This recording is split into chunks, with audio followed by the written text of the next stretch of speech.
Shut up and sit down. That's awesome.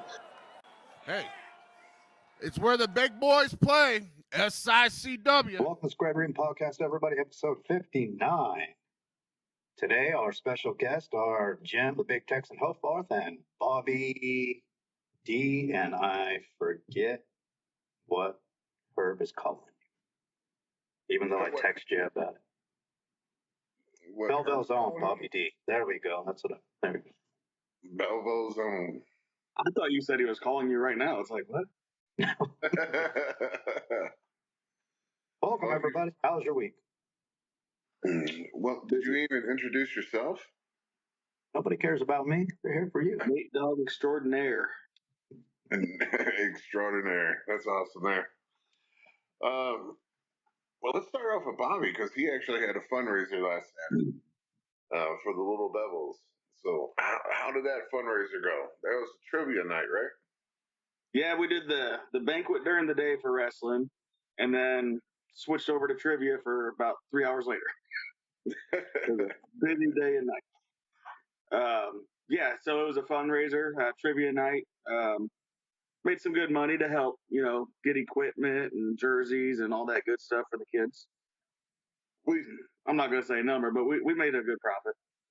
Good. Now, what was some of the special items? Because you started to say something before we get on, but we always do a silent auction, and I had probably the two biggest items were Dorchester pool membership, and then an autographed Nike Adam Wainwright jersey with the Beckett authentication sticker. Awesome. I don't know. Now, did you win that one? I did not. Someone paid about $400 for it. Wow. They got a good deal. Yeah, I'm looking at them online. If you go to any of the Fanatic stores, they're over $8. Woo. I mean, that's good money. I mean, even that Dorchester thing, that's pretty cool to win, especially with silent auction, and because you probably got it cheaper than what it would if you They did get it cheaper, and as I advertised it, it was a thing to hang out with me, and you get to go to the pool. So it's funny also because the Adam Wainwright jersey, I advertised that one on the bid sheet, is a vintage anti-Sybil hanger with a jersey. With a jersey? With a jersey. I don't see your Adam Wainwright jersey in the back. Was it yours that you put up that there? was the one that got auctioned. Oh. I've been holding on to it. You're going to have to buy another one to have him on the first, autograph another one for you. There you go. See, secretly, Bobby was the one that wrote that autograph on it. And that's why it had the Beckett sticker on it. I'm sure on eBay you can buy those Beckett stickers. Sounds like a little racket you got going there. Right. He's going to get another one in June, and then he's going to have another silent trivia auction. And as long as it keeps raising money for them. Yeah. Man, if I could get them for half off, I'll go and I'll put in mine. A couple years ago, I auctioned off a Cowboys Van Der Esch jersey that was mine. He retired this year, so that should go up a little bit. I don't know. It's the Cowboys. It's still a retired NFL player. Yeah, from the Cowboys. The best team, yeah. Best team that can't get out of the first week in the playoffs. And that's because we don't do anything in the off season either. I keep getting mad at all this news I keep seeing of all these other teams. It's like, what did we do? We did let our number one defensive coordinator go. And restructured your quarterbacks. Quarterback should be gone. Restructured his contract so they could draft another quarterback. Nice. I mean, I don't pay attention to football, but that's crazy. Well, in the last 2 years, we had like the number one offense. Well, a top three offense. I don't think we're number one. We let Kellen Moore go. He went over to the Chargers. And then this year, we had like the number one defense, and his contract was up, but now he's a head coach again. It's like, so we're just losing everything. And then you got like the Chiefs that are signing Marquise Brown. Like that's a dangerous team now. Now that they got the speed on the field again. Yeah, but the Taylor Swift, we have to let the Chiefs win everything to bring in the young crowd thing is over. The novelty is gone. Well, so they'll break up and everybody will hate the Chiefs again. I was watching this video today, and they were talking about how a lot of ex-football players are coming out saying that the NFL is scripted and how it's just like WWE, it's for entertainment only. And this guy who supposedly I can't remember his name because, like I said, I don't pay attention to football. But this guy also does, this ex-football player who has been the most vocal is also doing a podcast.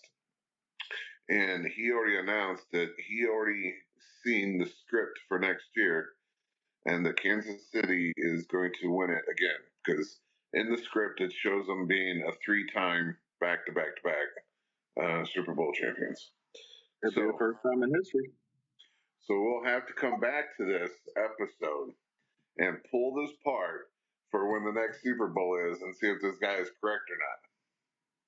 Not only that, it's going to depend on what the 49ers do with Brock Purdy because the Bartolo's son just purchased a primary stake in the 49ers. So with him being one of the youngest owners, and they might want to run with that too. Might mess up that script a little. A rewrite. Well, I don't know. Not the scripted route. Just saying, skill wise, the Chiefs have lost nothing this offseason, and they've gained like a pretty damn good receiver.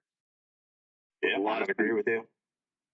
The Niners have lost a lot, but for every one good person they've lost, they've brought in 2 average people to make up for it. So they're going to do real well. Well, what's really crappy is my St. Louis Cardinals lost a whole team to the St. Louis Rams, and then all of a sudden the St. Louis Rams are no longer. So my whole team's out of the league, so I don't know what to do. You can always like the Battlehawks. I mean, they are owned by The Rock. We'll see. Anyway, so last week when me and Nate got together, I had talked about Friday that I was supposed to go out to this squared circle expose for wrestling. Well, turned out we got the dates wrong, so it's actually this Friday that a whole group of us is going to go out to Indiana. And some of us who have the pocketbooks are going to try to get some contracts for our SICW Mayfest show. Because there's still some, legends / current people that we're going to try to bring over to ours. And I think that's kind of, I think that's what needs to happen is getting some younger talent in, maybe some current talent. I know we got a couple of current talent. There's some current NWA guys. But a lot of the people we got coming in May, are legends, which are great on their own, but I'm thinking to get a full-fledged fan fest going that we need to get some current stars or some, or at least the ones that are still out there wrestling, to get the names, well, not to get the names in, but to get the fans, the current fans to come in. Because we have no problem of getting a lot of people come in that remember watching them as a child, or like me watching the guys that are wrestling in the 80s. Those are the guys I look up to. But I think we're a little lacking in the current to get their current fan base in. So we're gonna try to go out there and see who we can draw out, or because there was always some talks of bringing some of these guys in, but for some strange reason, the T's and the T's didn't get crossed, the I's didn't get dotted. So we're actually going to go there and try to cross those T's there so we can get them on to this Mayfest show. I mean, we already got over 60 legends, but no I difference. get what you're saying there, but I work with a young pup. He's pretty excited about Valentine and Godfather coming. Oh yeah, I mean Godfather is great. I mean that's one guy I would like to see, and he's going to be there too this Friday. There's going to be, you matter of fact, the one guy I wanted to actually meet just on a personal level, not trying to get him to come over, was the Ultimo Dragon. Yeah, that'd be cool. And we're going to go down there Friday, but I found out today that he's only going to be there Saturday. So I'm actually going to miss the guy that I actually want to see. But no, you got to stay. I know. But the main reason I wanted to see him is because I really liked him in WCW, and I have his first action figure still in the package, and I was going to get him to autograph that sucker for me. But well, yeah, sounds like a good reason to stay the night. Yeah, but when are you going to be leaving Saturday? Because you're going to be there Friday. You can leave Saturday and still get him to sign it and sign him to come in May. Well, so this is not something that we're getting in for free. So we're actually buying tickets to get in, and then actually to meet the guys, on their breaks or whatever. So the group of guys that I'm going with can only go one day, and it was Friday. So, so this is a full-fledged poaching session. Yeah, we are going down there just to try to, like I said, cross those T's and dot those I's and try to see who we can pull out. But I mean, it's got the who's who that everyone really likes. X-Pac's going to be down there. Sting's going to be there. D'Lo Brown, Mark Henry. Let's see here. Get them all. There's so many of them. There's a lot of Japanese guys that are going there. Matt Cardona's going there. Myers is going to be there. Some of the guys like IC3, right? EC3. EC3. Yeah, but we could just send Brandon out there to go get EC3. They're buds now. Well, speaking of that, EC3 was just they were in WLW this past Saturday, and I heard they had a great crowd, and that was WLW versus the NWA. So I mean, that's a show that I would have liked to gone to, but that's about 4 hours away, and I ended up Saturday I spent pretty much the whole day with the wife. We went out to the movies and dinner and everything like that. So that was kind of cool to just take a chill. Family. You just took her to the movies last week. Yeah, and you didn't show up. Right. Shame on you. Right, Bobby. Family stuff. I had my kids' sports wrestling banquet for his school. Mm-hmm. Speaking of which, when are we going to get him on so we can talk about his tournament? He's in the kitchen. We'll go pull that little guy out by his hair and tell him to come here for a second. Of Landon Weidler. The sponsor Jim Bobby Weidler. His opponent from Storm Youth Wrestling Club, a one-time state champion, Devin Ealer. The sponsor is Dustin Ealer. Everybody, this is one of Bobby's own junior, or Belleville's own junior, and Bobby's own third. What's up, Landon? What's up? Hey, we just wanted to get you on for a second and talking about that state tournament you had the other week. How did that go for you? Made the state finals. That part didn't go that well though. And so he took down a state champion in his first match. And that was a match he was losing until about 12 seconds left, and he got a reversal of back points for the win. Right down to the wire, and he tech followed another kid. What's that? I say all that matters is that W. As the A-Tech fault, another kid had a really nice double leg that made the Illinois Matmen Instagram page. Like they put a highlight of him on there. Nice. Awesome. There you go. And How did you finish? Second. You took second in state. I mean that's a hell of an accomplishment. I said, how many Ben kids were in Askren there? says it's one of the top 3 hardest states to win, so in the whole country. No, you cannot complain about that. So this year is your last year in the Little Devils, right? Yeah, it's high school now. All right. So that's the goal now is to get on the high school team. Yeah. He's already training with them. Oh, He's already assured. But which high school team you going to? Because I know you have options. They all want you. Belleville East. really? You're going to East? Oh, I guess I'll let that slide. I mean, West has always been the best, but Not Where I for was. wrestling. just overall, West has always been the best. You know, that's the high school I went to, so that's what it's got to be. I went to high Alright, school in so what- California, so I'm just going to say that was the worst. You have beaches out there. Yeah, but it didn't help me on the mat. I only took second in both weight classes I was in. Then I quit Puny because I'm a weight sissy. class? Was what? Was puny a weight class? It was, and then I went to the heavyweight because I was like, you know what? There's going to be a guy in the future I'm going to have to take down. Oh, he's probably heavyweight. talking to you, Bobby. I'm having trouble seeing you as a heavyweight. I wasn't.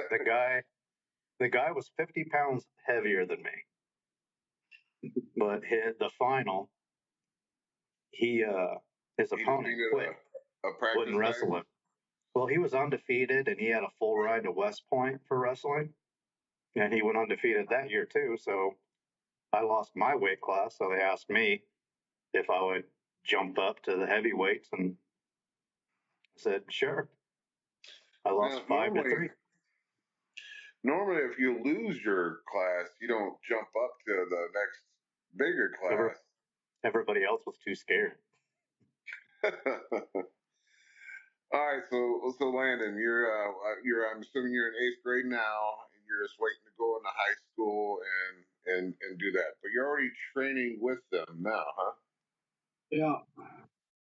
So do they train during the summertime too? I mean, is this something that you're gonna do throughout the summer and then jump on the team in freshman year? Well, you've been doing that for years now. Yeah, it's mainly summer wrestling, Greco and freestyle. Then it'll go to folk style for high school season. So he's basically switched over into the Olympic styles now that they do around the rest of the world. Oh, And he'll do that through July. And then football will hit. And then football will get over and it's back to regular wrestling. So football, are you still? No, football's done with Little Devils too. So you're football for high school too, huh? Yeah, that's the plan. Yeah. Are you gonna be a quarterback? I'm not sure yet. He played every position except for offensive line last year, so he's been sampled all around. Yeah, he's a bit wiry for the offensive line. Yeah, he's a little too skinny. Yep. Putting on weight won't help the wrestling. That's So true. he did good on the defensive line. I was a little surprised with that, with how small he is, but he was aggressive and got off the ball quick. He got to that quarterback quite a few times. Cool. That's Hey. awesome, especially around here where there's an awful lot of university and pro athletes coming out of here. I know we all here, Landon, expect you to go to the Olympics and wrestle Greco-Roman. That's Yeah, all you're you that heard. good. Yeah. That's why he won state for Greco last year. Oh, see, there you go. Olympics coming up. Get to the trials. Bring home the gold, Landon. Bring home the gold.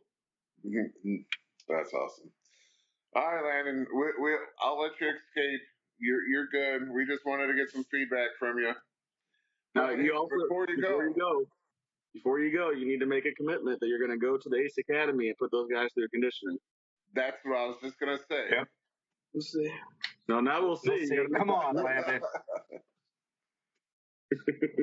That's He awesome. ran. Yeah, I expected him to. That's why I gave him the option. All right, Bobby, let's talk about your match coming up with Attila on the 6th. Are there Not supposed to any? talk about it. I don't think it's going to get too technical. I'll throw him around a little bit, but I just got to get him to stay down. I've wrestled him before. It ended in a no contest, but it'll be a hell of a fight. I know it won't be easy. You know, he likes to fork everybody, and you got Stephen E. running around throwing fireballs now again.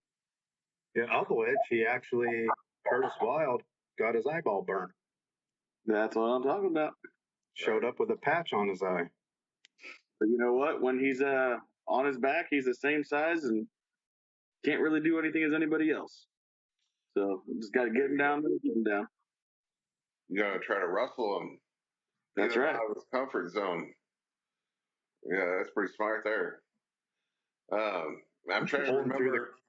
I was gonna say, pull him through the crowd like Jim did, but throw him into some seats with the fans and not just tables. Well, that goes into his territory. I want to take him out of his territory. Like Jim said, I want to wrestle him, get him to what he's not used to. Like he was trained by Harley Race. I know he can do it, but it's not what he's used to doing. Right. Hey, a few years ago when he went up against Nick Aldis, the former NWA heavyweight champion, you know, that's what Nick did. Nick made him wrestle. And, you know, it turned out that he had to have his henchman come out there and break up the match because he was getting outworked. You know, so actually me and Curtis, you know, stepped into the ring to help Nick that night. So, I mean, it can be done because you can see the frustration in him that night. So, hell yeah, I mean, that's a good game plan. So who's your backup for Devastation coming in and interfering? I have a Big Texan right there. Right. I think me, Bobby, and Gary Jackson can stick together.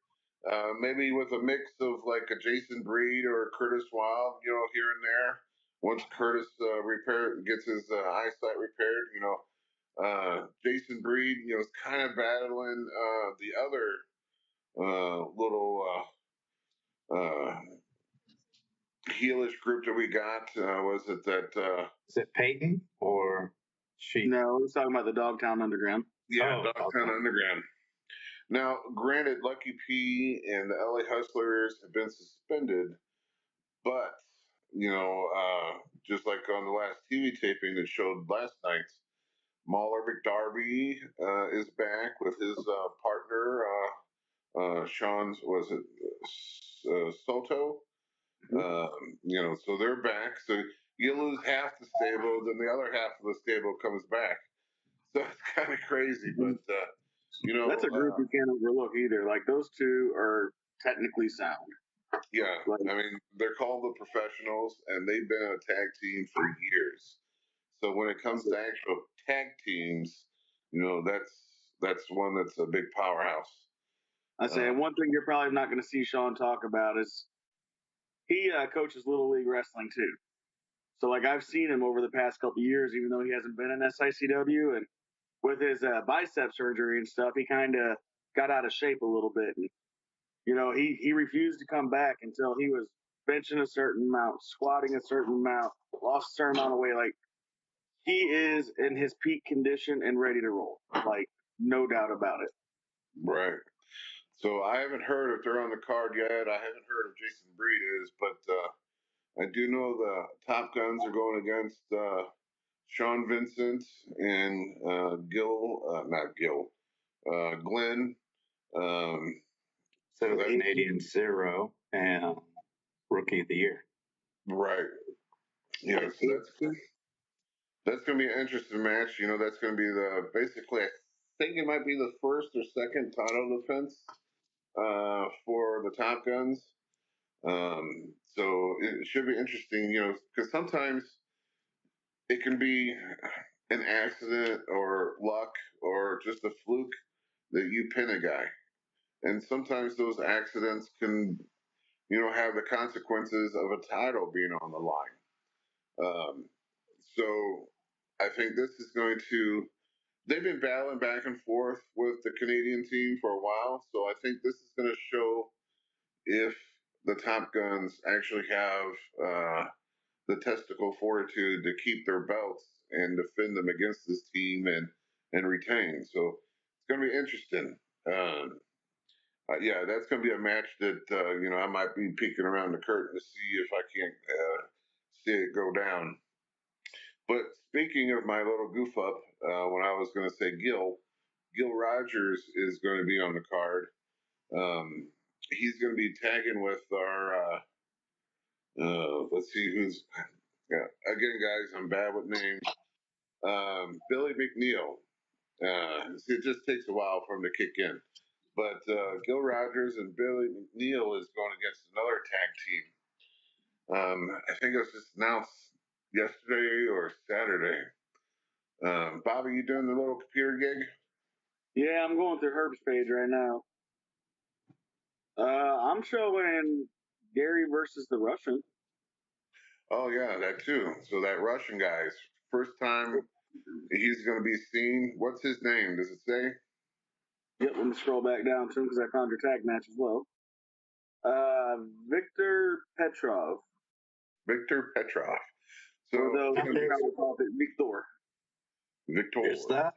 Is that the Searcher, one of Searcher's guys? Mm-mm. No. So I had the pleasure of beating those Russians, and they haven't been back in the ACW. Yeah. Okay. So you ruined their career. This is, like Herb always says, there's always someone calling him or knocking on his door trying to get into SICW.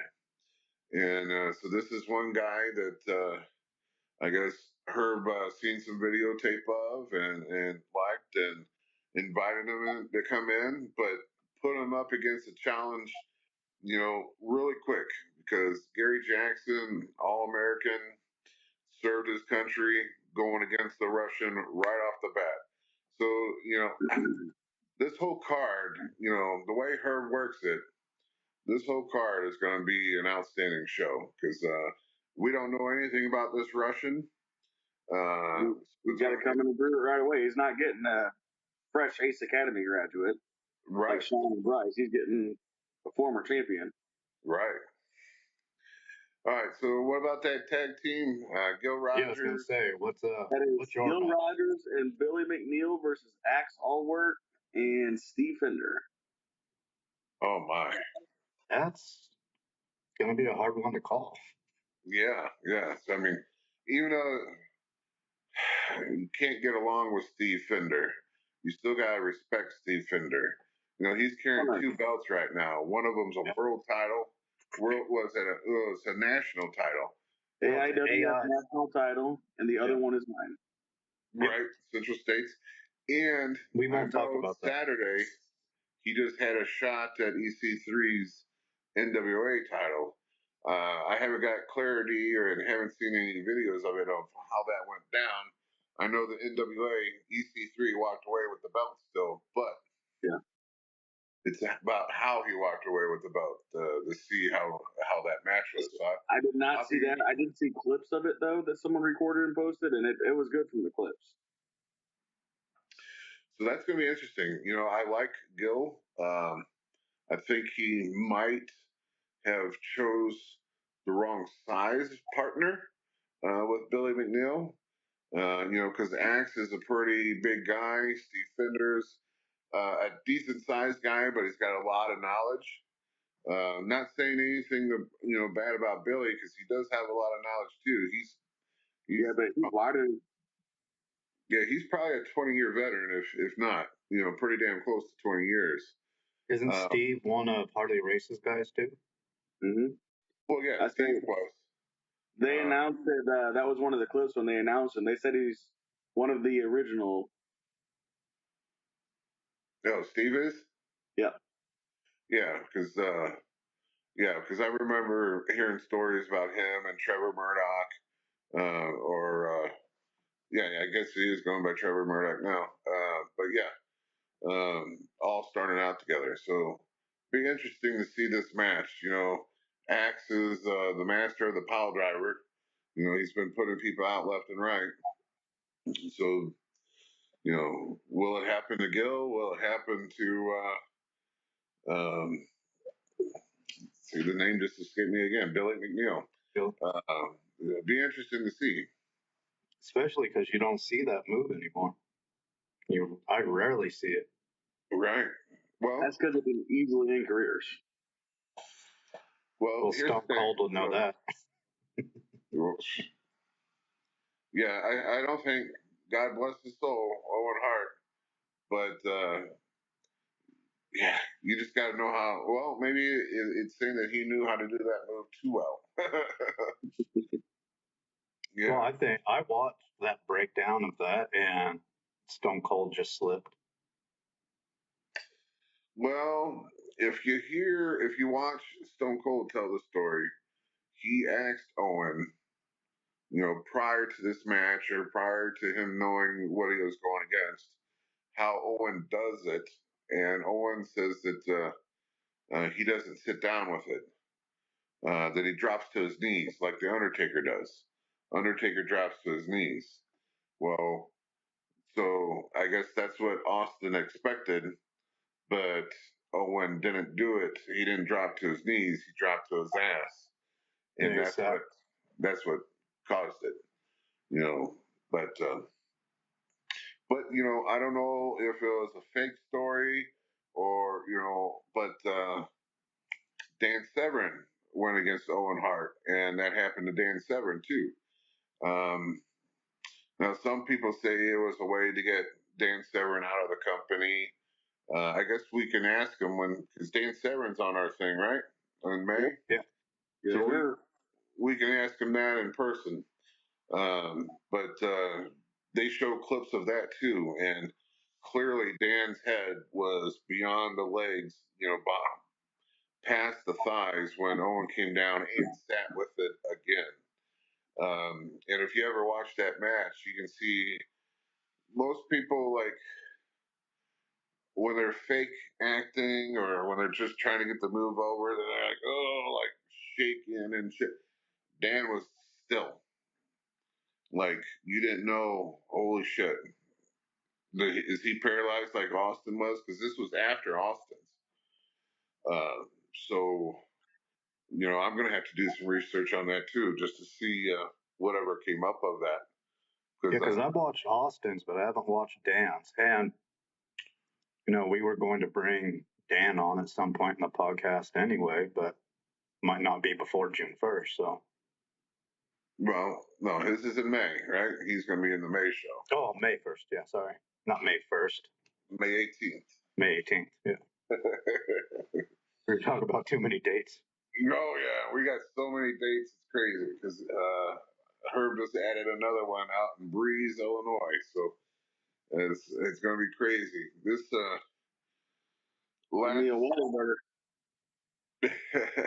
it's always like the last half of the year. That's when it starts getting crazy. That's when the MAC show starts. And Shriners, I got to defend my belt for the Shriners. This will be my third time there, second time defending the belt. Yeah, so I'm not watching the video, but I'm just seeing some stills of the one on Dan Severn, and his head's poking through. Yeah. He's then another an egg. where they landed, it definitely was third. Yeah, and man, anytime you mess with that neck, so many things can go wrong. Lucky for Austin and lucky for Dan, they had pretty good neck muscles. Because, if it was just a common Joe off the street who doesn't work out, doesn't train, and doesn't have those muscles there, shit can go bad really, really quick. Yeah, because I've had it happen to me, and I had my neck was bigger than my freaking head, so outside of being sore for a month and a half. That was it. Have you ever heard the story about Arn Anderson and his neck surgery? No. No? All right. So, Arn Anderson, and the reason why he retired is because he had basically broke his neck. And after he found out that he broke his neck, he still wrestled until some other people found out. And I think it actually came down to Eric Bischoff finding out that his neck was broken to force him to go, see a doctor.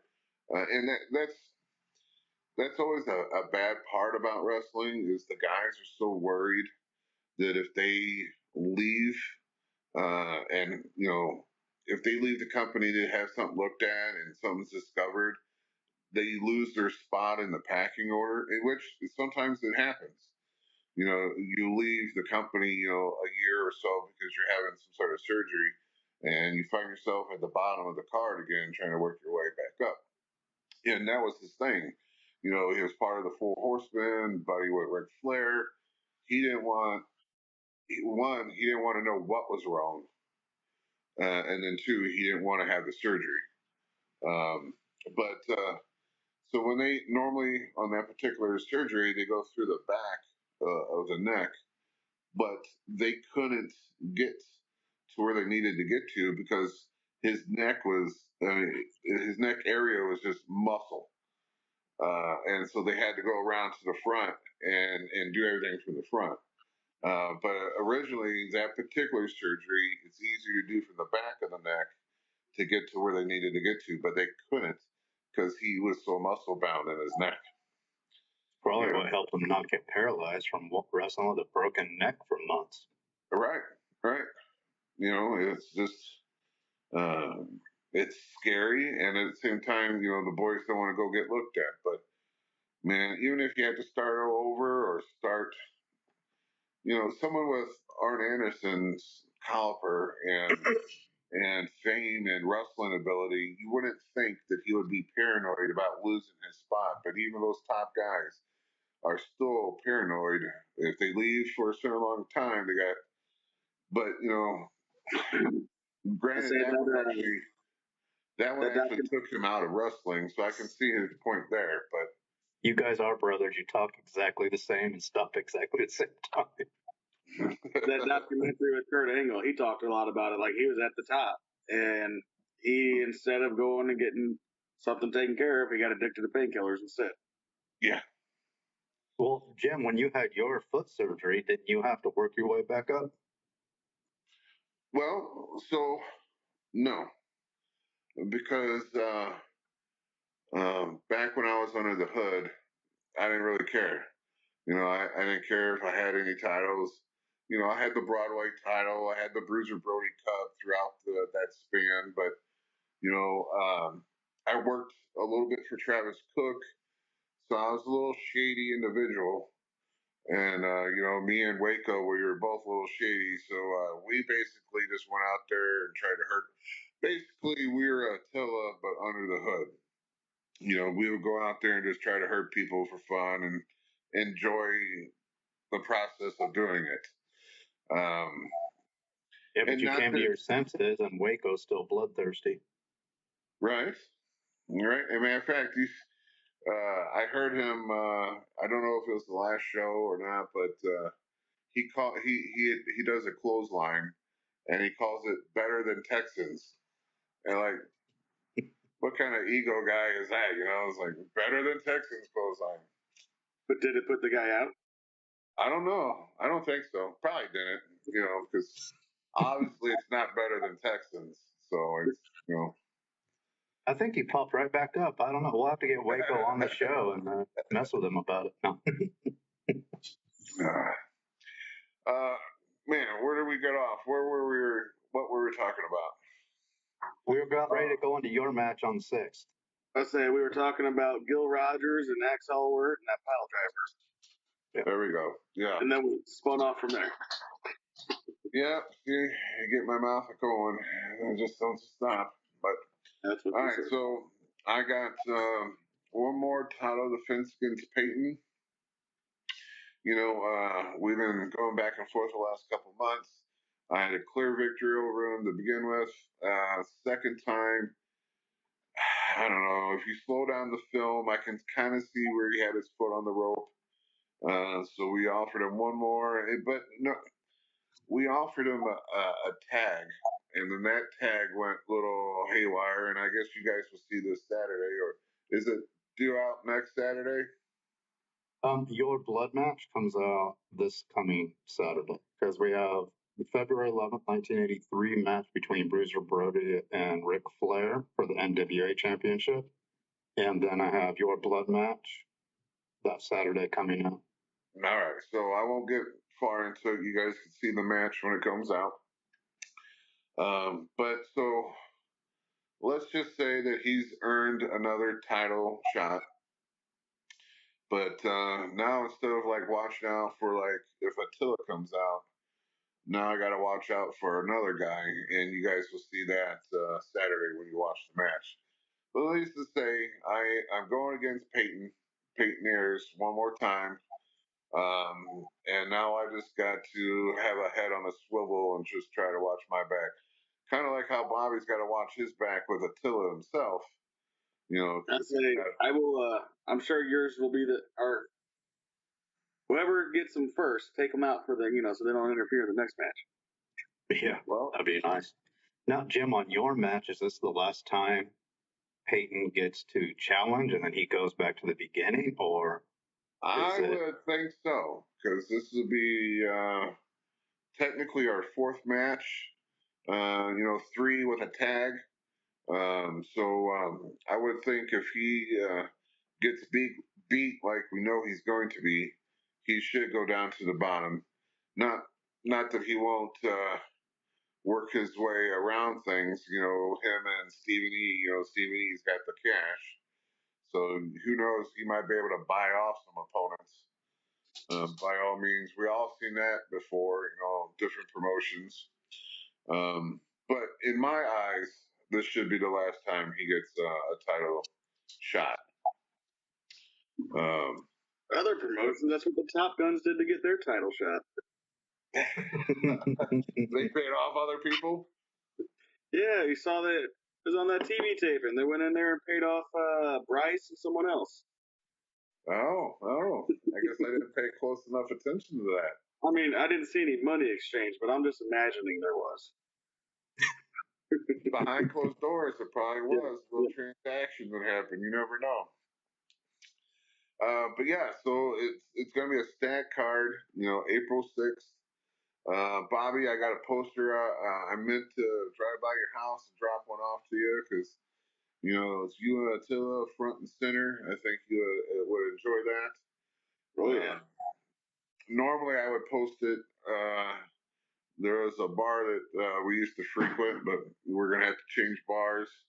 And so if we're looking for any bar out there that wants a regular Texan and Belleville's own Bobby D to come hang out at, just hit us up. And it's not only those two, but those two bring all the wrestlers. So after a match, you'll have a full bar with the wrestlers and the fans, and some of the press goes too. Not me, because I don't drink. Instead, I do Fritz's. Hey, the bar I go to after shows, it serves soda, so you're still good. Oh. Yeah, but you guys would never let me hear the end of it if I order a Shirley Temple or a Coke or something that's not Gentleman Jack. Well, I'll tell you what, you're drinking a Shirley Temple now, so. I am, and Fitz. I keep saying Fritz, but it's Fitz. You want to sponsor the Squared Ring? Send us some cases. We'll put them out at the show and give one free away to the fans who paid entry. Hey, sounds like a win-win right there. It is. Especially with all the shows we got coming on. In June. Yeah, in June, we're going to be at the Raceway, the Worldwide Technology. Midwest? See, now. Oh, I screwed that up. Can everybody look at that track? 40,000 people are going to be watching. Ludacris is going to be there. Adam Wainwright's going to be there. Bobby's going to be there getting front row, getting his shirt signed. Oh, and you'll have a little thing. You'll have a little thing with the race cars. They'll be there too. I'll be signing shirts. People will be in my line. Be like, who's that Adam guy? Right. The squared ring will be there. We'll have our action cam there. We'll have our static cam there. We got turned down to fly drones though. Well, Say again, Bobby. I said we will not have a drone there. We will not. We got turned down because NASCAR has rules. Right. And you know what? When I was talking to people about that, about how NASCAR has gotten so big and so popular, and who would have thought some illegal business of driving around some moonshine would turn into such a I would hate to say corporate, but it is basically a corporation. So NASCAR, from moonshine running to racetrack driving, and that's kind of cool. Well, the Chicago Mafia, the New York Mafia, the St. Louis Mafia, all those guys knew it was going to be big. Well, of course, because they were the ones selling the moonshine. Yeah. They knew how good their drivers were. Heck yeah. But yeah, so they have some rules. It's no air fly zone above the racetrack during the shows. I'm guessing because it's a lot of them have special tuning and setups under their hoods, and if they're working on it, they don't want to let those out to other drivers. Because if there's a way to cheat, people are going to cheat. Right. Yeah. Well, I also just think it's a lot of people in one place, and they don't want anything stupid to go down. I do know security is always heightened for NASCAR to come in. So there's always extra law enforcement there on call and everything like that. So federales will be there. We just wanted a good picture, We just wanted a good B-roll shot of it coming over, seeing the beautiful SICW ring with 40,000 people there, and we were shut down. Yeah, that's okay. Next best thing though, if we can get you in the press box and you can do a panoramic. The problem I have, even when we went to go do the press screening for Roadhouse, is they consider me press, so they wanted me away from everybody else, up where all the press is and the VIP thing. I told her, I'm not doing that. I'm going down and sitting with the wrestlers. I'm not going up there. And me the whole time is like, oh, go ahead, Nate. Go over there. Go. Hey, Bobby, let me just fill you in. There was no reason for you to. I mean, there was whatever you had to do was a good reason, even if it was just shining your shoes that night or having to give a dog a bath. We're never going to get them on. I've seen one good review the whole time. Yeah, that movie. I mean, like I explained on our podcast last week, it was a good movie by itself. It just needed its own title, and it would have been a great movie. But once you start comparing it to the original Roadhouse, it was like night and day. The best review I heard was off of a TikTok, and the guy goes, I'm going to blur his wording, but he goes, let me set the stage for you if you want to see the new Roadhouse movie. He goes, I want you to eat a good dinner. I want you to watch the original and then go to bed. Like, damn, so don't even turn it on. But yeah, it's, first thing I do in the morning when I get to work, I log into the computer and it gives me like the topics of the week or the day. And, I was, first thing that popped up was the reviews of Roadhouse. and it was only just one review, and they were saying how it was a great movie and it's gonna celebrate McGregor's acting jobs, and that the other guy that was in it did a great job, and how they're really thinking that this was a great movie that's going to make a lot of money. And I'm thinking, well, it's really not going to be able to make a lot of money because it was a straight to Amazon's Prime movie channel, so it wasn't like going to the movie theater. So you really can't tell if it's going to make any money because it's it seems like whoever's doing that review didn't watch the movie, didn't do any lead-in research, and had no idea what they were talking about. Number one, Conor McGregor has a match that's supposed to be coming up, and he's been on PEDs for the movie to get as big as he is. So the UFC had to switch anti-doping agencies, because the one they were with for the U.S. government, tied one, requires 6 months of no PED use, which he has been because of the movie to get that big, that quick. Well, so they had to switch so they can reduce that lead time coming in. And it just, is it going to accelerate his career in the movies? No. Well, I tell you, his character was pretty funny, and I'll give him that. And he looked pretty, in great shape. I mean, he was in great shape, whether he took enhancements or what. So, I mean, I can see him leading into other movies because in this review, they already talked about there's a chance that he might get into, Fast and Furious, their next movie, and he might be one of the villains in that next movie. And I can even see that. I mean, that's plausible because they bring in so many people into this. Honestly, I like the original Fast and the Fury, and the rest were kind of like unbelievable stuff that went on during the movie. Cars jumping out. I haven't watched Fast and Furious since number 2. Yeah, I mean, 2 so I that can took kind of a deal shit with and you as didn't well. watch it anymore.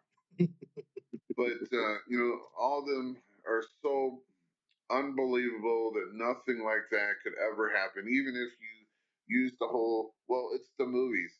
Yeah, but it's the movies. It's about something that could happen, and there's no fucking way that you can drop 6 cars out of a helicopter or an airplane or whatever it was, and they land perfectly on the street, drivable. Nonetheless, that wasn't the like U.S. military doesn't do that because the Humvees hitting at 20 miles an hour or 12, whichever it is. I know when I was jumping out of planes, we were going between 6 and 8 miles an hour. Now it's reduced, so it's a lot easier. But a regular street car, even if it was pumped up with ammunition, shit, and machine guns and all that. Man, as soon as you fall out, you're going to be popping those tires. I don't care what kind of fucking vehicle it is. But, yeah, so... My favorite was that commercial where he drove off a cliff and, like, a grappling hook thing shot out the side of the freaking car and, like, spun him around the mountain. Yeah. No physics. Right. Kind of crazy. I got one for you guys. One of my employees said he read where they're doing a live action version of God of War and Triple H is signed on to play Kratos. What do you think of that? Good. Well, I don't know about his acting skills. Or he can think back to Blade 3, but as far as build goes. Right. But he likes his hair, and to play an older Kratos, he has to shave it. He's been shaved for a while. Has he shaved his head for now? Well, it's not shaved like as in bald, but he's got a short hairstyle. For the money and movies like that that's going to have a lot of CGI or whatever it is, they might be able to pull that off. It was night and day compared for Roadhouse. But like I said, if it didn't have that name and there was no ties to the original. That could have been a stand on its own movie. What downgraded it was it attached itself to the original Roadhouse. And they left a lot of loopholes. I know it's an editing thing that opened those loopholes, but still, I enjoyed it. I'm not a Connor hater, but he was a cartoon. Great fight scenes, funny. In fact, the funniest part of the movies with him in it, Right. but still a cartoon. Yep. Speaking of movies, though, I'm just going to throw this in there. Like I said, I went to the movies Saturday, seen the new Ghostbusters movie, and that was fine. That was great. It went along the lines of a regular Ghostbusters movie, how it turned out. The modern day with the kids being mainly the Ghostbusters, with the appearances of Dan and Bill Murray and the other gentleman that's still alive. So it was great. So much better than Roadhouse. I'm gonna have to watch that one, but I'm just glad we were able to watch it in the theater on the big screen, because I tried to watch it here just to go through it again to see anything I missed, and I turned it off. It's not the same. I have Still a good movie. Prime. Still go watch it. It's only like $6 to rent if you don't have Prime, but Yeah, I still go do have it. Prime, and I've yet to try to watch it again. Maybe when I'm bored or something. And there's nothing else on. Yeah, I have Prime, and I had to turn it off. It was But just still, not the same. I want to throw that out there to the audience or anyone that has the powers to be, that we'll be glad, to review your guys' movies if you want to come, invite us out. We did it for the Iron Claw, and great movie. Yes, it did have some spots we thought were missing, but overall, great movie. And like I said, we were able to see Roadhouse, even though a great stand on its own movie connected to Roadhouse made it subpar. So, but if you want true, honest feedback, invite us out. We'll come out there and give it to you. Whether we like it or not, and whether you like it or not. We're honest. We're going to tell you either way. Roadhouse, great movie. Ignore the first one. Not a perfect movie, but you'll still enjoy it. Yep.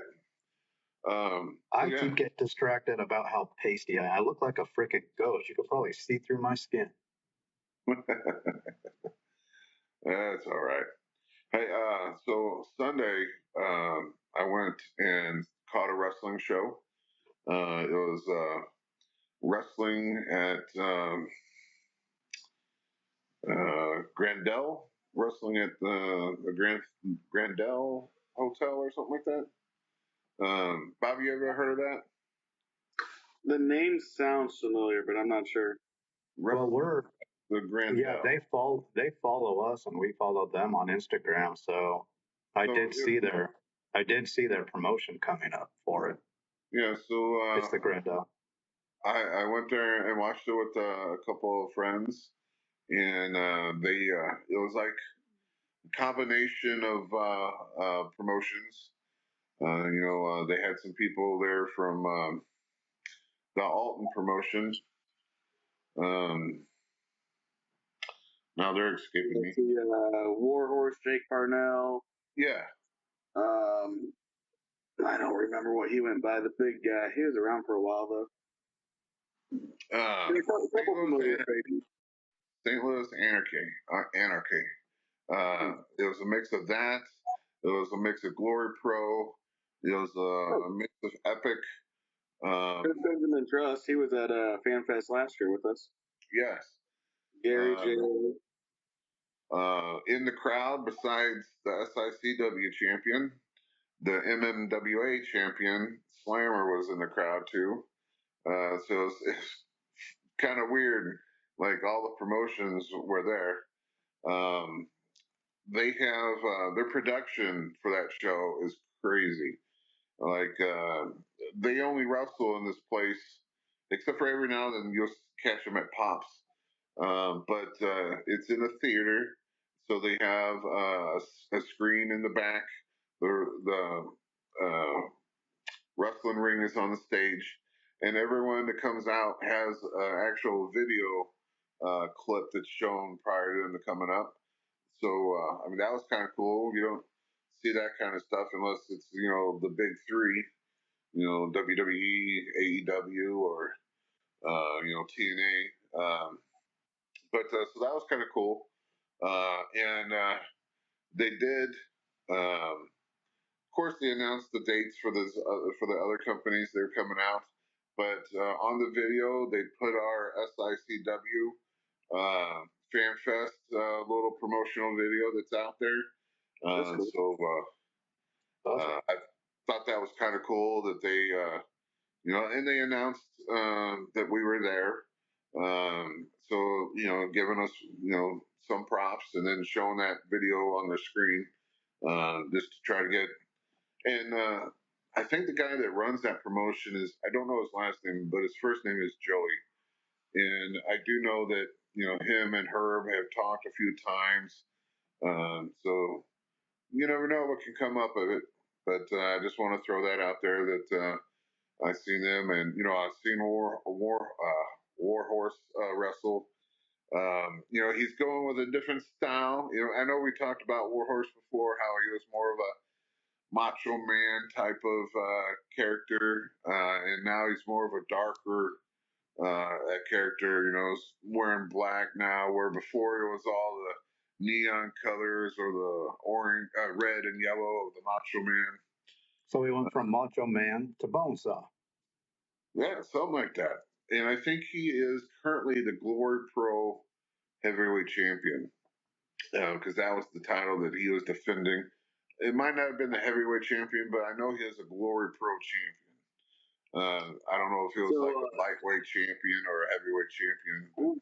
It was December or January. I was there when he won that title. He was the heavyweight champion. There, all right. So, so it was kind of cool that we all were in one place at one time. But I tell you what was even better. Right after that show, jetted off to Murphy's on 21, which is in South County. It's a little bar. It's a decent sized bar, but it's just lined with pinball machines down each sides of the bar.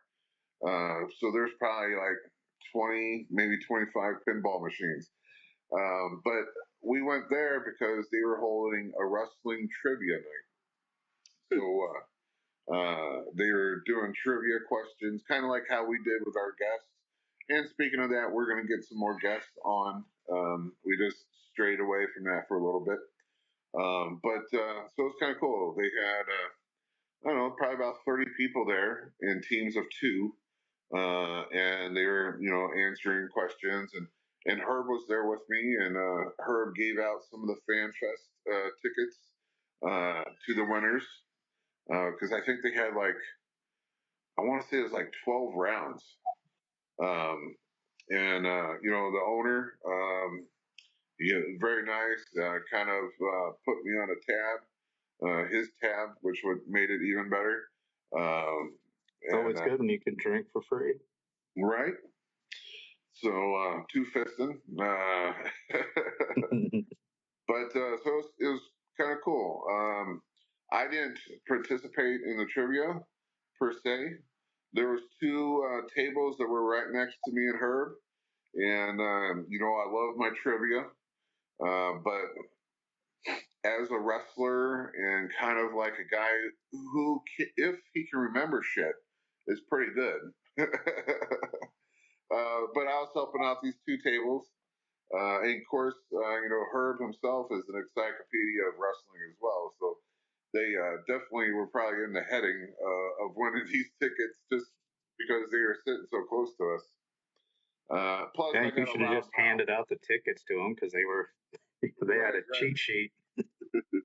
Oh, plus, whenever the answer pops into my head, I don't keep it to myself. I kind of, oh yeah, Billy Gunn.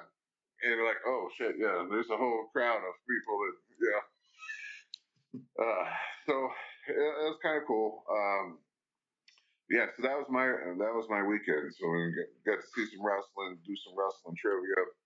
I did play some pinballs machines. You know, you got 20 of them running down the bar, the length of the bar. You're gonna play some of those because they had some cool, like they had ACDC, they had Ghostbusters, coincidentally, Top Gun. I was really hoping that they would have the best pinball machine out there, which would have been the Guns N' Roses one, but Oh, I thought you were going to say Rainbow Bright. no, because then Bobby would play that one. How could you not say the Terminator 2 pinball machine is not the best? Well, they had a Terminator machine there, but it wasn't. I don't think it was 2. Because if it was 2, I would scored them higher. Because Terminator 2 is the one that was the soundtrack was done by Guns N' Roses. Yeah. And that pinball machine, I know for a fact, I've played it before, and it's sitting there playing Guns N' Roses songs while you're playing it. But they didn't have that on there. We're gonna stray off again here. I was watching a TikTok with they're interviewing the lady that wrote Terminator and The Matrix. Did you hear that those two are supposed to be like based off the same universe? Yeah, it was supposed to be its own. Like that kind of blew my mind. It's like I used to be able to tell you every line of the first Matrix. Never would have crossed my mind that was the future of the Terminator. Well, so there was a big lawsuit, and she actually lost the lawsuit, so she couldn't supposedly come up with enough evidence to prove that she was the one that created them. But depending on who you believe, because a lot of people are saying, well, they just took advantage of her, you know, because she was a low income African American, that they just took what she had and, you know, didn't give her credit. So I watched that little documentary, and that black lady had the evidence. She had her original writing. She had all that little stuff. The only thing she didn't do was the poor man's copyright, and that is to put it in an envelope and send it to yourself through priority mail and get that stamp on. It's the only thing she didn't do to protect herself. Well, like I said, I kind of remember that, and I kind of remember that she was taken advantage of. So, yeah. But yeah, in theory, those movies were connected. Oh my God, you know, just thinking about that. And then you always hear, like, there's a political person, Candace. She's a young African American lady. Candace Owens, yes, yeah, that's her. I was watching a video on her. She was on a podcast, and she was talking about how the government is involved with Hollywood.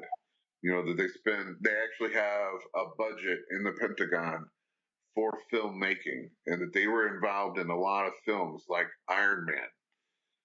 And she said it's a lot of times that they're involved. Black Hawk Down was another one.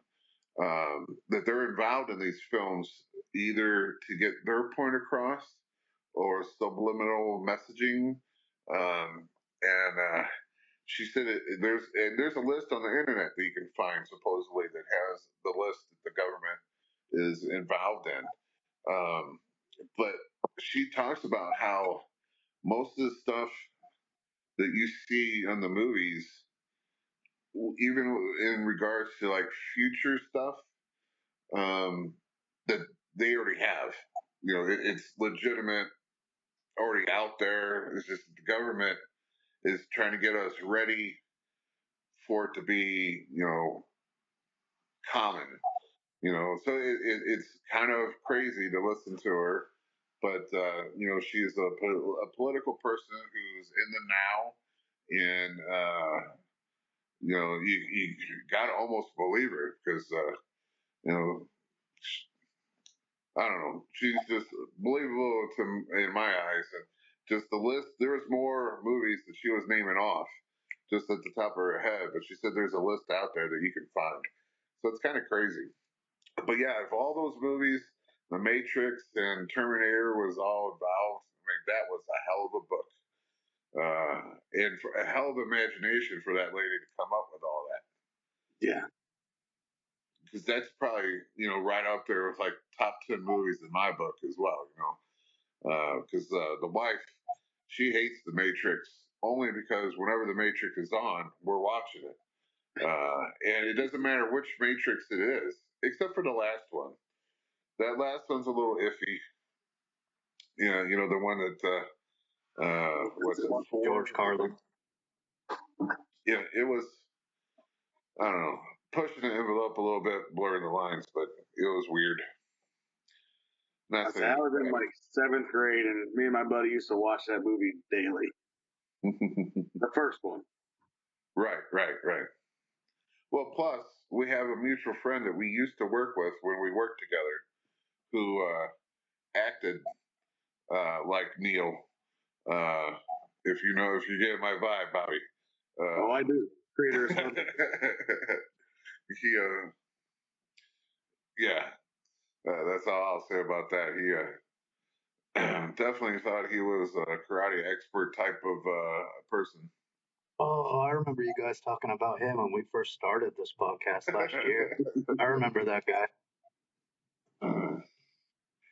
Hey, one thing I will point out about that wrestling show, and I won't mention the names, but it drove me crazy. The clip with not dealing with the wrestling show, but there's a wrestler called the Veteran, and does clips on YouTube, TikTok. Yeah. About slapping the thigh when you go to hit a person. You hit a person, you slap your thigh so it sounds great, gives a great pop. There was a guy on that show that had it backwards because he would slap his thigh and then punch you, or he'd slap his thigh and then chop you. And I'm thinking, oh my God, you're giving us such a bad name. Like, why hit the dude harder? If you're trying to get that sound, fucking make that sound, but do it fucking harder. Do it like you got a pair. Well, that doesn't happen at SICW because oh my God, you're leaving with welts. You would leave, get laughed out of the building by the wrestlers and the fans. But oh my God, I mean, in his match, I bet you all of 20 times, and every single time, if he's trying to super kick you regular, hit you, it was always, and then he did it. I think, oh my God, I can see the guys who doesn't punch hard and wants that great sound, but it's a thing called echo. You want to actually have the movement down and then it echo out to the audience, not echo out to the audience and then you do the move. That doesn't. Oh my God. So, Jim, what was it like being there for a live action dubbed wrestling match? Like I said, Get the sound in the movement. The environment was cool. And it was cool that everyone can get together, in the same building. But that was just one thing that just struck out to me. And I won't mention names because I don't know how long he's been in the business. And he was a very skinny person. So he definitely needed the sound effect. He just had it wrong. Yeah, you just outed, without a name, you just outed him to everybody that was there and watched it. No, because there's a lot of skinny guys in that show. They're all knee slappers too? I'm looking at posters, and there's a few skinny guys. Here's a tip, guys. If you want to come into the best organization, SICW, wrestle right. But they had some great guys there. Camaro Jackson was there. Moses was there. Both of those guys worked for WLW, Glory Pro. They've been around. Some of them had AEW dark matches. But I'm just saying that some of them, actually just one in particular, needs a little work on his stuff. But yeah, I'm about ready to show everybody what you're going to get when you come to SICW. And it's not going to be a thigh slapper. I think both of you already know which one I'm looking for, too. Oh, I don't know. I There's was so seeing many. the picture of Brandon Beretta. I'm bringing up the one of Steve's back after Oh, Jim got a hold of him.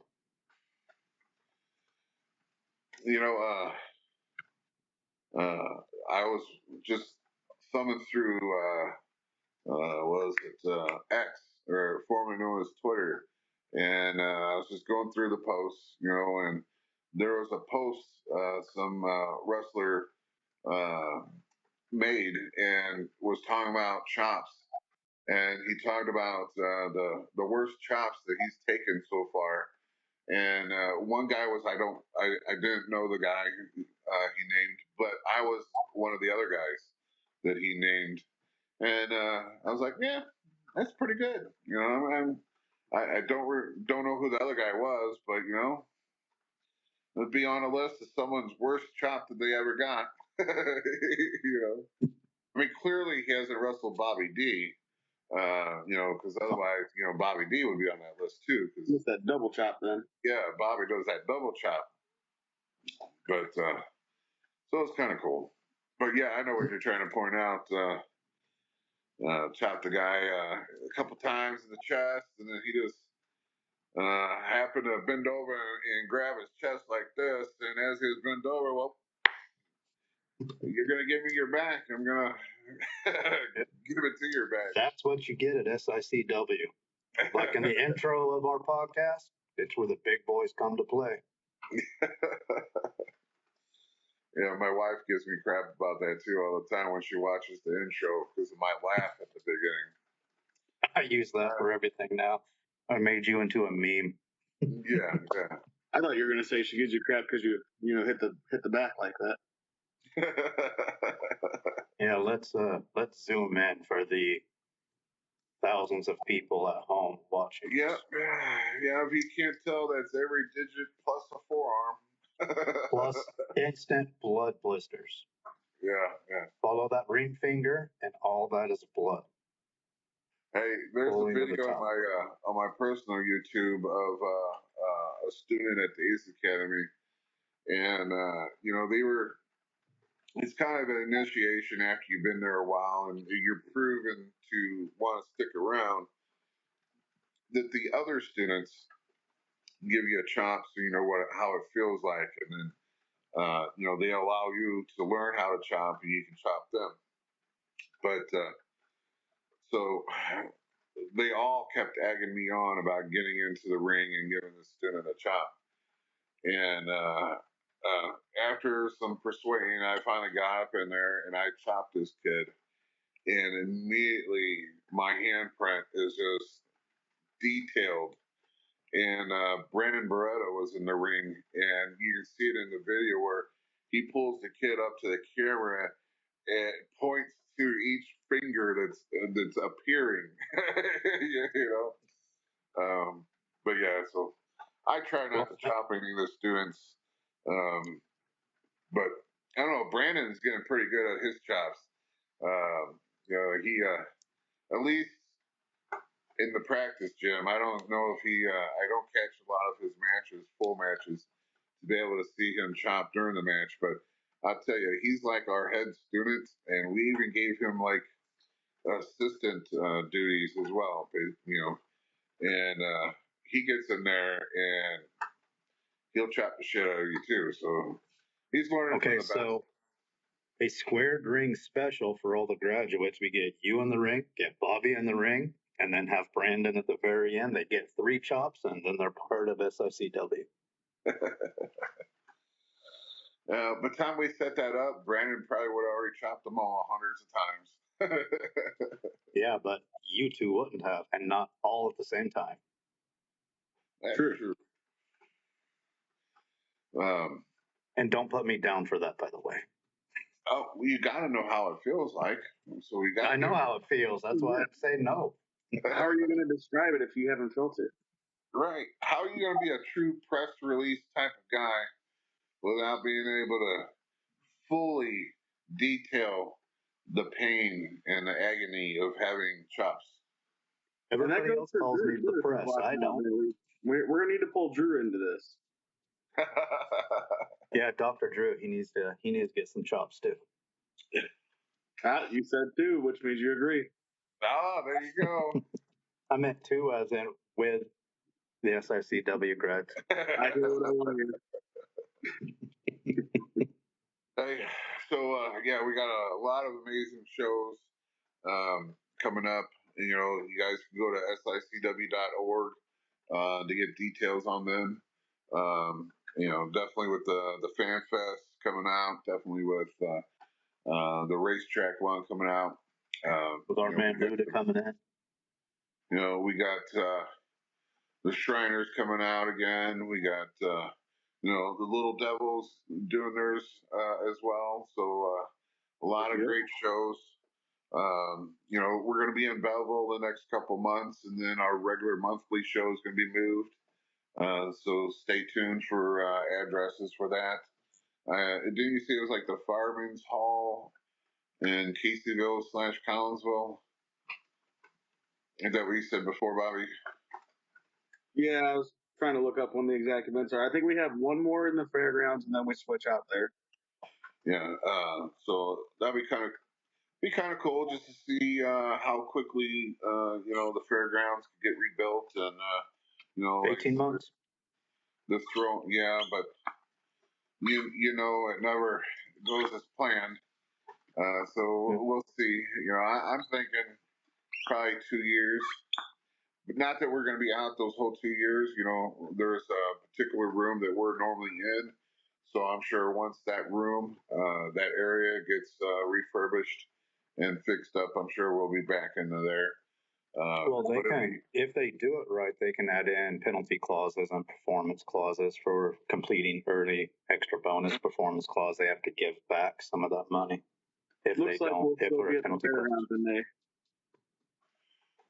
Yeah, so definitely hit up sicw.org and get your tickets for that. It's also got the link on that website to get you over to the Aviator Hotel to get your hotel room set up for the Mayfest show.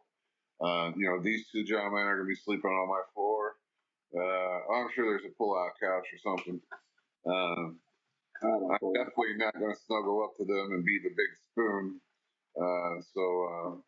But they're more than welcome to come into the room. And odds are we probably won't be sleeping anyway because last year, even when I thought it was late and the bar had already closed down and everything was closing down, so I went up to my room, but then found out later on that they snuck into another room and continued the party. Well, JJ and Haku and who else? Oh, even our little referee, Bill Hinson, snuck into the room and was drinking with everyone. So, you just never know what's going to be happening. So I always recommend, going and getting a hotel room set up.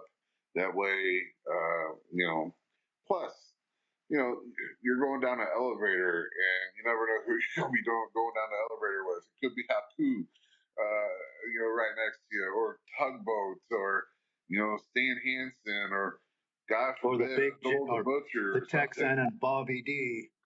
Right. Jim's going to cause a fire hazard. There's going to be people just hanging out in the elevator now.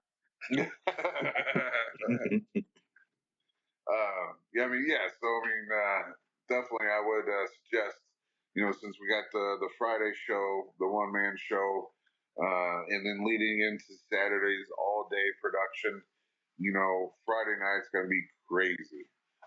But what's his name? Don't do that to me. That's why I said it's a one-man show. Bill After. Bill After. Yep. So you can't see him in that promo video. That's true, and that's half my problem. Is I need a face to actually deal with a name, and you got a really flat, really flat face. Hey, I know we're kind of getting a little long on this one, but a couple other things I want to touch up on. The last time all three of us was together was the night the music died. No, was the girl had just popped up in AEW.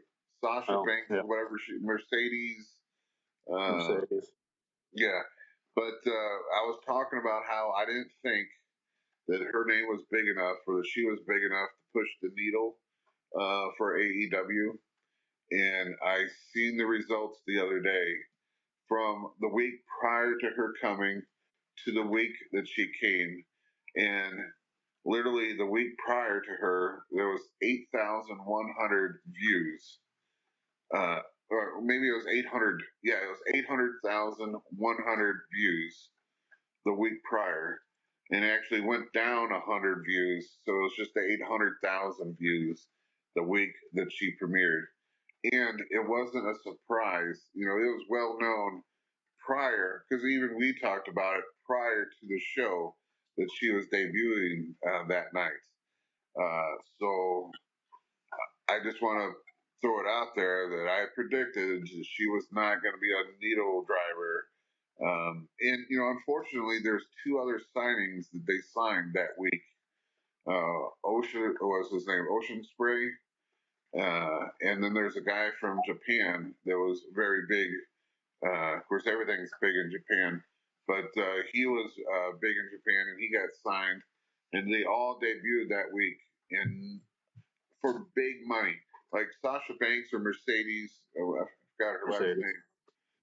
She is like the highest paid female wrestler currently wrestling right now. She's getting paid more than Charlotte Flair. Now, Charlotte Flair is the highest paid female wrestler in WWE. But from what everyone is saying, she's getting $3 million for a 4-year contract, which makes $12 million that she's going to be making. And for that amount of money, they really expected for her to draw not their first million views, because CM Punk did that. But they were hoping to get back up to 1 million views or even greater with her coming in. And it did not happen. Well, that's what happens when you tie everything to one person. And, you know, I hate to say it, and because there's a lot of great female wrestlers out there. And when she was coming up through the system for NXT, moving into WWE, you know, when they were doing the 4 horsewomen, you know, that was a great gimmick, and now they were getting a great push. And, you know, I think she was one of them that headlined WrestleMania at one time. Mhm. So, I mean, she definitely had a drawing power and a push behind her. But I think that was the WWE system that was doing that good push and getting her name well out there and everything. Again, as I said 100 times, AEW can't tell a story. Right. Yeah. And, you know, a lot of people thought, well, maybe if they didn't announce the fact that she was coming, they would have gotten more viewers.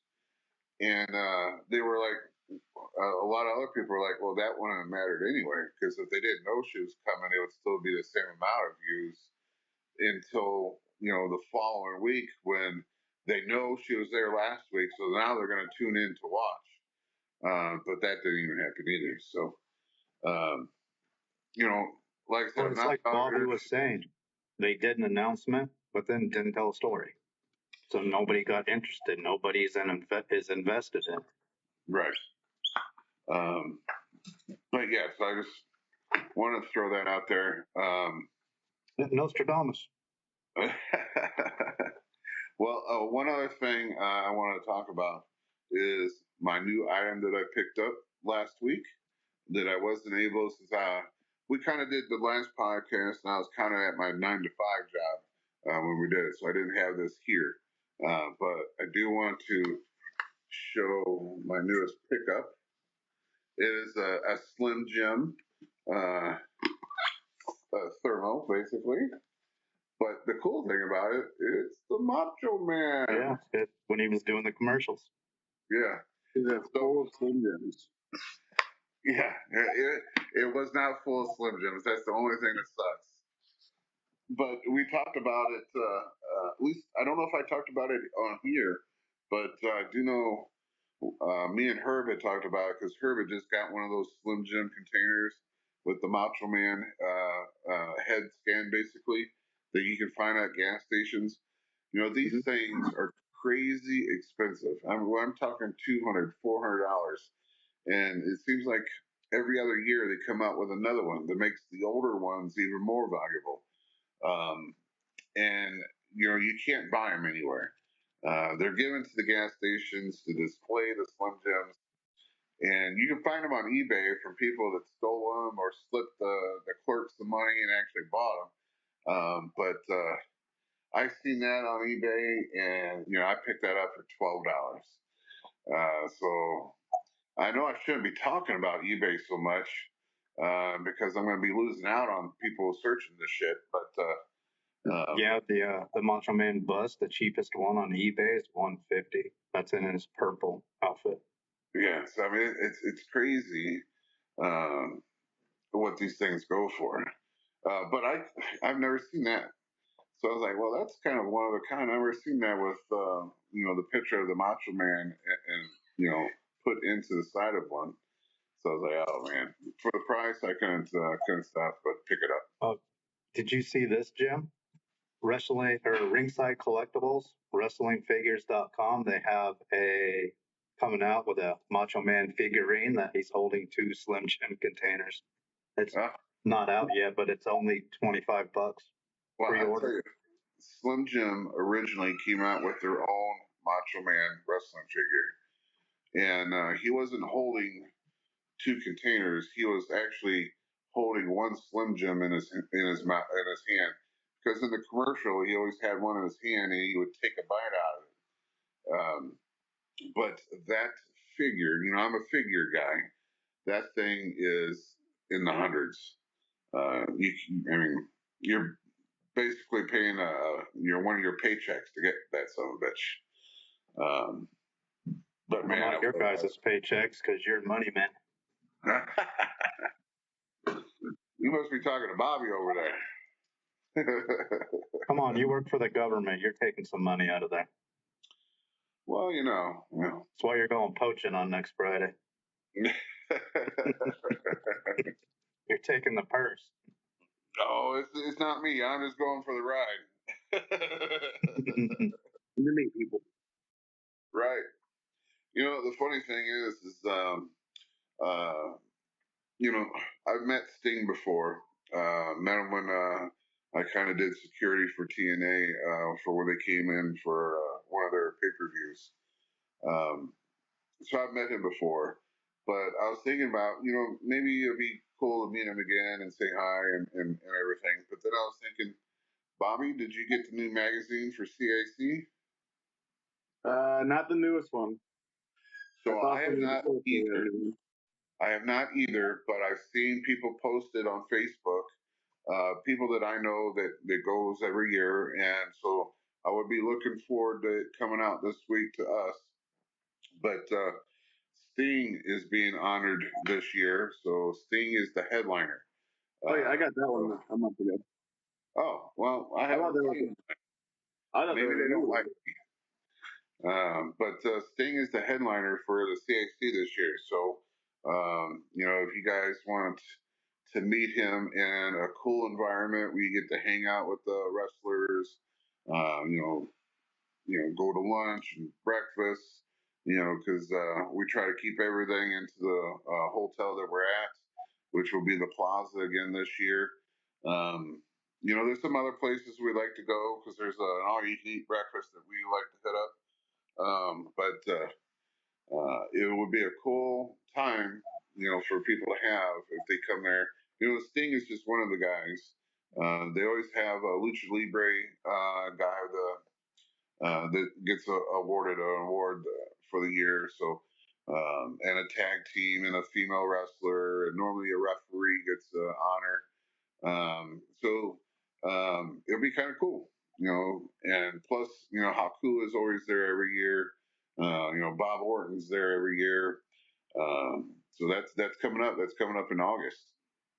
I've already bought my tickets, so I'll be there. Now, you're a lifetime member, so do you still have to buy tickets every year? To the banquet.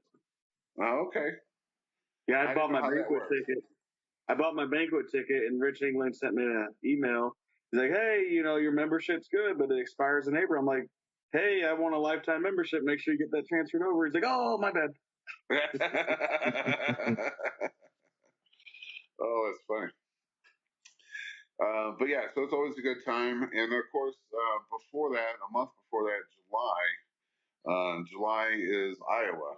And so that's another Hall of Fame. We've talked about it many times on here. Luthez Hall of Fame out there. So it's kind of cool. When you go out there, you'll see the wrestling stuff that Bobby and his son does, because they honor all aspects of wrestling. So you got the Greco-Roman, you got all the high school styles, the Olympic styles, but they also honor the professional wrestling. So it's a cool place to go visit, because they have plaques all over the walls. They have the singlets for a lot of the wrestlers. I know Kurt Angle's singlet was there. One of Brock's was there. And that was when they were the amateur wrestlers. That's not the professional side. So on the professional side, they have like Luthez' heavyweight championship that he had. They had one of the Von Erich's shoes. They had Harley Race's shoes, boots. So a lot of cool things to go see out there. And of course, they do a banquet and a Hall of Fame, that you get to watch, and a wrestling show. So it's all cool. But a lot of things always happens towards the end of the year. The last 6 months for SICW and just wrestling in general, happens. What do you think about WrestleMania and the whole Cody Rhodes and The Rock and Roman Reigns deal? Have you been keeping up on it? Not really.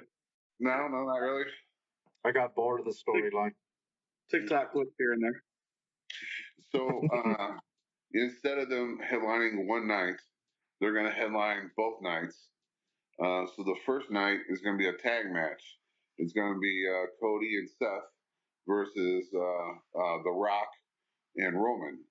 And depending on who wins, determines the rules of the Cody versus Roman match on Sunday night. And I don't know what. I know if The Rock wins and Roman wins, they call it the Bloodline rules, but they haven't determined what that exactly means. So it's going to be interesting. But a lot of people think, and I'm one of them, I think that this is a perfect way to end a story and create a story. Because it was supposed to be Roman versus The Rock.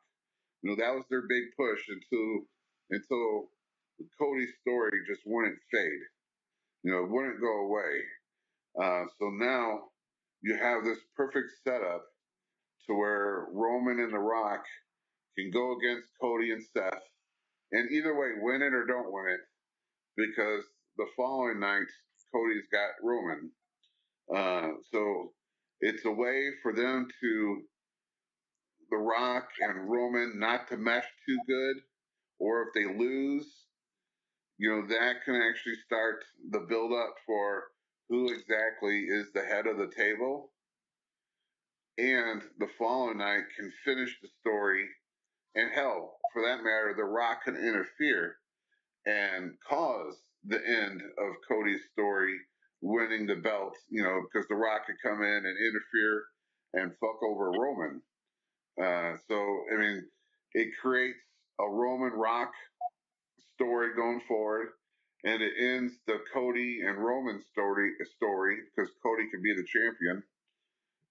Tony, I think pay attention to this. This is how you tell a story. Well, I'm just saying it could be a stop and a start of a storyline that they've been trying to build for years now. Because was it WrestleMania 38? I think was the first time that they were kind of leading up to a Roman versus Rock at a WrestleMania. But then that kind of went away because The Rock went off and made a movie or something. And then, the whole Cody started coming up. And then The other guy kind of got involved in his own story, the one with the long red hair. Sami Zayn. Yeah, Sami Zayn. He kind of had his own story going with Roman. It was almost overshadowing Cody's. But then, they had Roman squash him, so Cody's story, started rising up again. So I think the way they got it set up is, I think they scrambled to get it set up like this, because I really think that they were only going to headline one night, and it was going to be Roman versus The Rock. But I think since the Cody, fans kept pushing and pushing and pushing, I think they had to. It's kind of like a Bryan Danielson thing, where the fans got behind Bryan so bad that they had, to find a way to put Bryan into the match where he won the championship. Yeah, we've talked about it before. It's a good example of grassroots. Yes. And so I think this is what they had to do to cover all the bases. And I think it could be a good finish to the story. So I'm kind of interested. However, me and Bobby and Nathan, we won't be able to see WrestleMania of the night, the first night Saturday, because that is when we will be wrestling next. So it's kind of cool for us because we're wrestling, but at the same aspect, what's great about it is because we have Prime, and it's not on Amazon, it's on Peacock. Because you have Peacock, you can watch that any freaking time. So, and I don't know about you, Bobby, but after I get done wrestling, it is very hard for me to come home and go to sleep. So I'll probably be watching WrestleMania after our show. If they have it on right away. Yeah. See, a lot of times those lives end and it takes a couple hours for them to load it up. Oh, well. Yeah, so I mean that's what I'm planning on doing. Of course, we have our TV tapings the next day, but we should get home before night 2 starts for WrestleMania. I do know it takes our 4K footage to go up. It takes 80 minutes for it to process to where 4K is viewable. Speaking of our films and our matches and everything like that, if you have paid attention to the last 2 matches that Nate has put out of the SICW product, meaning not the classics, like he's got one coming out with Bruiser Brody versus Ric Flair, but I'm talking about like the Shawn Vincent versus Gary Jackson, and I'm talking about the Top Guns versus LA Hustlers. Nathan has got a new style, a new way that he's doing this, and we've been getting a lot of feedback, and I kind of want your guys' feedback on YouTube as well to find out if you like it. So basically, we got 2 cameras going around. Well, one going around the ring and one that's centered on the ring, but it's kind of bringing a new feel to the matches. So if you guys like that, and I personally like it, but if you guys like it, leave us a comment. Tell us good or bad. How you guys are liking it, because I just like the feel. You're getting us coming to the ring, and even in the action shots, you're able to get that still camera shot at the same time a Roman camera shot to get more involved, like in the people's faces and the agony that's going on, and I think it makes the product look a lot better. So I'm just throwing it out there, guys. If you can, just leave us a comment or a thumbs up that you like the new production, because it takes this gentleman in the center a lot of time and a lot of sleepless nights and a lot of thumb sucking. I mean, a lot of Red Bull to get the camera angles to match up, because it's a lot of hard work when you got 2 cameras, but you got to sync them together. A lot of fixes. Yeah, so definitely give Nate some props if you enjoy that, because me and Bobby might be the faces, but Nathan is the man behind the camera that does all the work. So basically what I'm saying is me and Bobby got it easy, and Nathan is the one that does all the work. So if you want to give him some props, please do. Let us know either way. Because if you guys don't give a fuck, he might just go back to the old way, and I don't want that. I like this new style. But also, the question I've been asking in every one of the new integrated, the mixed camera angle shots, we put it out without any commentary. I've asked over and over, we've got nobody to answer those questions yet on if they would like us to add commentary, because they're only getting the sights and sounds of you guys smacking each other and the crowd's reactions. Because I know Herb and Dr. Drew are going to put commentary on it before they upload it to True TV. So if you want the commentary or you want the raw footage the way it is, meaning raw as in no commentary, let us know. Yeah. If not, you can find it on True TV with commentary. It's going to be, it's interesting because, that's the good thing about watching the product at home if you're watching Raw, because you get the commentary, and sometimes the matches that they show aren't the best without the commentary. The guys laughing or giving the insight of a different hold or a move, but when you're there live at a Raw or a SmackDown, there is no commentary. You can't hear it. I mean, they're in there doing it, but that's for their production.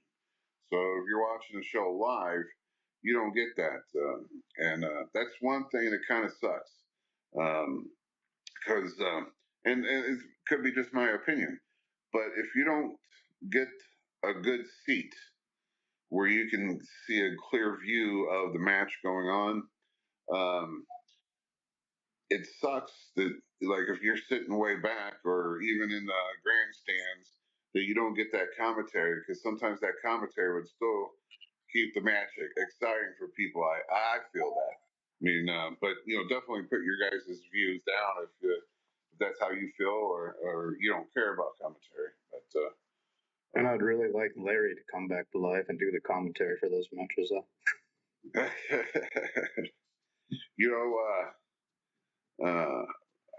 Talking to Herb, there was this is probably a couple months ago.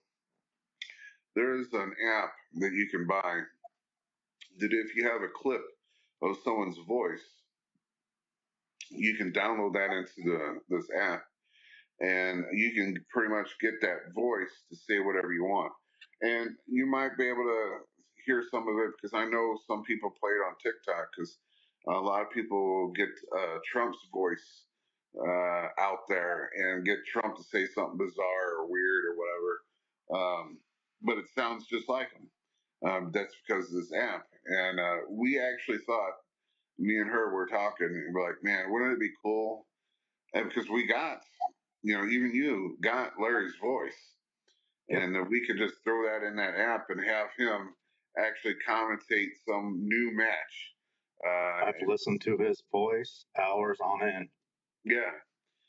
That's one thing. I was talking to another guy about old announcers, Gordon Soley, and of course, Jim Ross. And, Gordon Soley is always talked about in the highest regards of being like the announcer.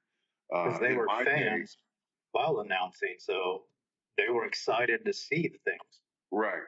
In my heyday, it was Jim Ross and Jerry the King Lawler, them bouncing back and forth, or even Jim Ross and Paul Heyman. Those were really good commentators and announcers. But sometimes when you talk about the old announcers or the old commentators, I don't feel like they have the same standard as Larry, because Larry was a true fan. Not that they're not, but you could tell that he was still a fan, even though he was in the business forever. Just the way he commentated a match, you can hear and feel the excitement in his voice when he commentated. Or you could tell if he was getting pissed because a heel was getting over on the baby face in a match. You can hear all the emotions in Larry when he commentates.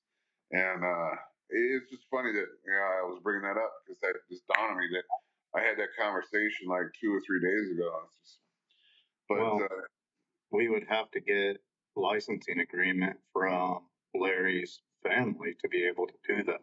And then somebody's going to have to write the script to put it into the AI engine for them right. to do that. That's even more work. Yeah, that'd be more complicated because then you have to get from Larry's wrestling versus nowadays. It's totally different styles of wrestling and different moves are same moves are called different things, and of course, back in the day, how they talked was different than how we talk. I'm just going to throw this out there. I don't mean to be mean to anyone, but for an example, like the word gay, back in the day, that meant happy. In today's term, that's totally different meaning of the word happy. So, you got to figure out those words too to get those words right. But it would be I'd cool. be willing to do it if all the T's were crossed and I's were dotted. Of course, we would have to have full licensing and rights to it. So, yeah, I mean, we got so much stuff that we're trying to work on. So that might be something down the road, but it definitely would be cool. well, SICW is expanding incredibly quickly beyond what even we talked about. Right. Through the last year, and we're expanding quickly to the point where I would not have imagined that they would consider us press and invite us to do things. And we have 320 people that actually subscribe, and we're getting invited to do things that millions of people watch. Yeah, yeah. Again, it's a perfect time to say, please like, subscribe, share, comment, help us out, and get this shown to more people. Now, that's just our subscribers. I mean, the views on some of our items are in the thousands, which is great.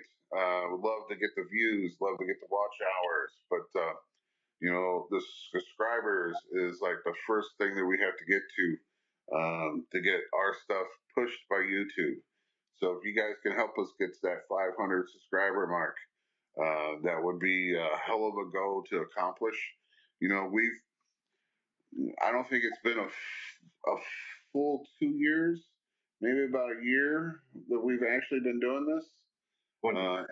And 1 year. So we've come a lot. We've come farther than a lot of podcasts that I know in the local area, and we've only been doing it a short time. And some of these podcasts are in the thousands of episodes, where we're sitting at 59. So for what we've done, we've accomplished a lot, and we can always use some more help. And you guys are the ones that can help us. Yeah, and then we're going to get, do a crossover with one of Bobby's paranormal buddies, get those guys shaking in their boots. And then Jim has a guy that is doing an ex-wrestler. Is he still wrestling, the eating challenge guy?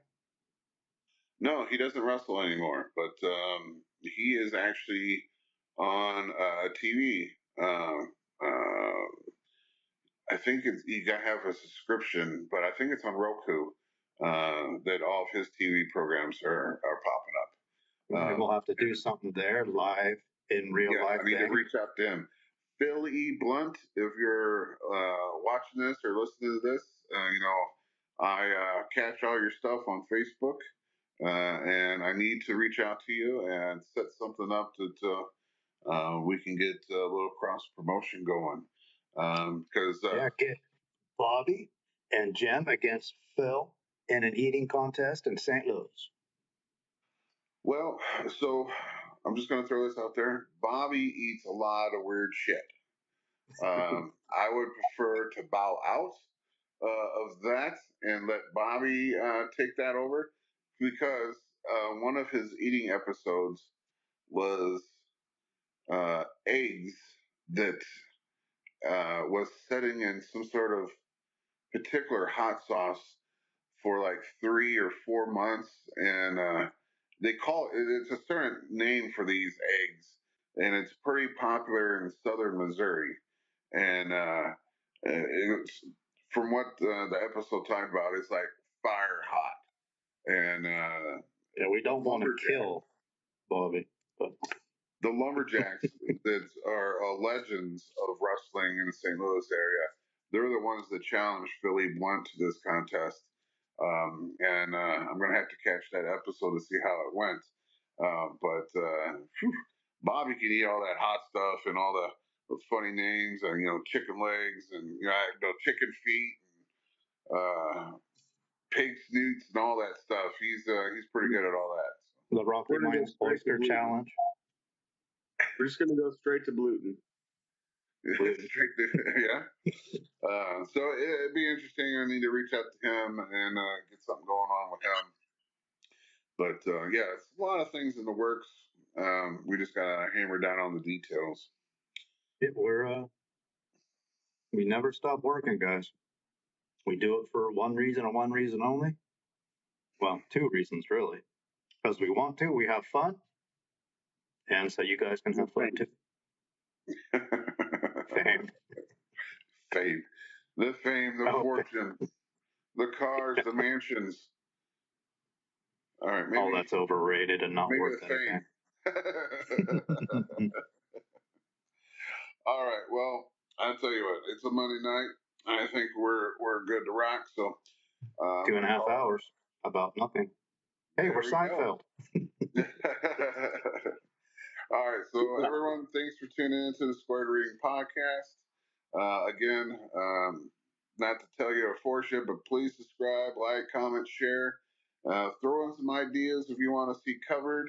If you want a particular organization covered, toss them out to us. Let us know. Mid States is always around. New breeds coming around, and a lot of cool stuff happening, and even in WWE or NWA. So let us know. ACW. So again, Midwest. Thanks for tuning in.